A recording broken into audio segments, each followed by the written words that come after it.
Hey guys, one more thing about, well, this. Merrick Garland is his name, and he is the nominee from President Obama to replace Justice Antonin Scalia on the Supreme Court. Now, never mind the fact that President Obama has no interest in precedent and no interest in waiting for another president to nominate someone to the Supreme Court. And I wish he would stop saying he's appointing somebody. That's not the way it works. He nominates. The Senate then advise and consent. It will decide whether or not this nominee is acceptable. Then, if they say yay, he can appoint. But it starts with a nomination, and I really wish we had a president who knew the Constitution.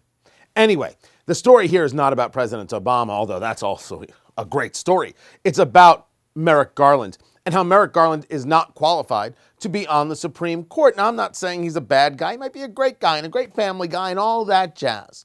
But he has a history of being opposed to the Second Amendment. And when he sat on the Court of Appeals in D.C., as he does, he has been opposed to the people of D.C. being able to keep a gun in their own home. Now, there are things out there that you can agree and disagree about. There are subjects out there to which we can have vibrant discussions and disagreements and different points of view.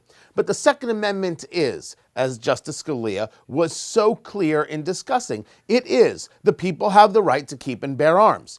And anybody who does not support that right is not qualified to be on the Supreme Court. Now, you can call me an ideologue. You could tell me that I'm just a gun nut. You could pick names out of a hat. Oh, look, there's a whole bunch of names for Tony Katz. So, I'm still right. And there are rules, and there are things that are unacceptable if you want to be on the Supreme Court. And being opposed to the Second Amendment is unacceptable. There's no give. There's no other way to look at it. There's no compromise. None of that. If you do not favor the right of American citizens to keep and bear arms, you are not qualified to be on the Supreme Court of the United States. Merrick Garland is not qualified. Try again, President Obama. Try again.